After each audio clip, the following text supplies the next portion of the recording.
Cek cek cek. Halo guys. Kali ini kami akan menyajikan sebuah video menarik yang informatif dan edukatif kepada teman-teman semua tentang tata cara mendirikan koperasi.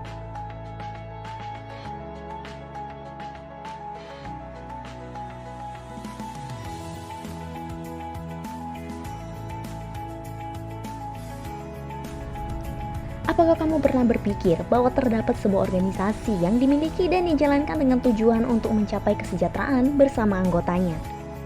Apa jawaban yang pertama muncul dalam benak kamu nih?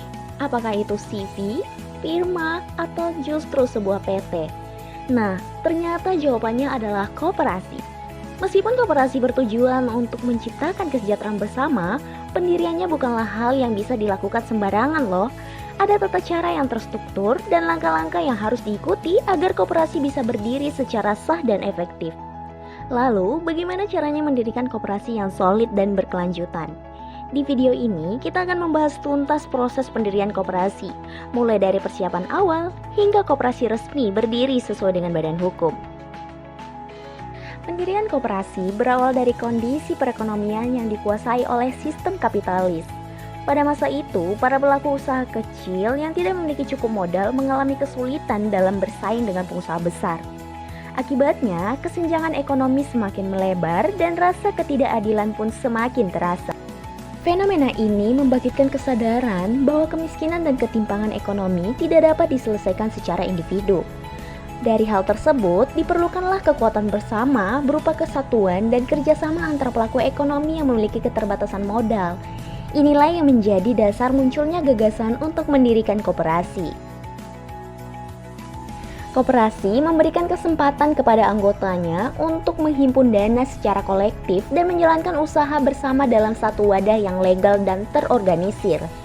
Dengan cara ini, kelemahan dari sistem kapitalis yang cenderung memihak pemodal besar dapat diimbangi melalui kekuatan kolektif masyarakat. Pendirian koperasi bukan hanya solusi ekonomi, namun lebih dari itu, koperasi adalah strategi kolektif untuk mencapai keberdayaan ekonomi dan sosial, terutama di tengah ketimpangan struktur ekonomi yang tidak adil.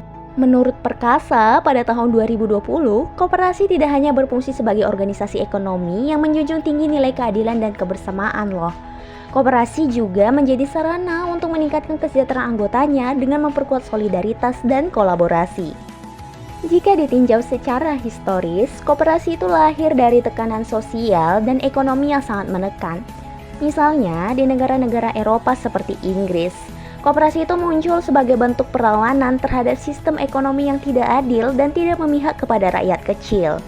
Tahukah kamu, di banyak negara berkembang, koperasi tidak tumbuh begitu saja dari masyarakat. Sebaliknya, koperasi seringkali dibentuk melalui bantuan dan dorongan dari pemerintah. Perjalanannya terdiri dari 3 tahap. Yang pertama, ofisialisasi, yang kedua, deofisialisasi, dan ketiga, otonomisasi. Tahap pertama yaitu ofisialisasi.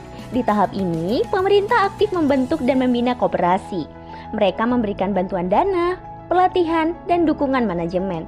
Tujuannya adalah menciptakan koperasi yang sehat, kuat, dan mampu melayani anggotanya.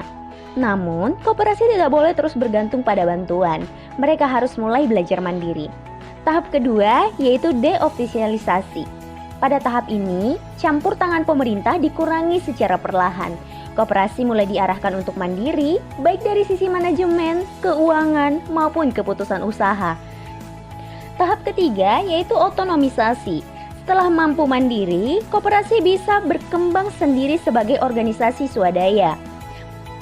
Dapat kita tarik kesimpulan bahwa perkembangan koperasi bukanlah proses yang instan.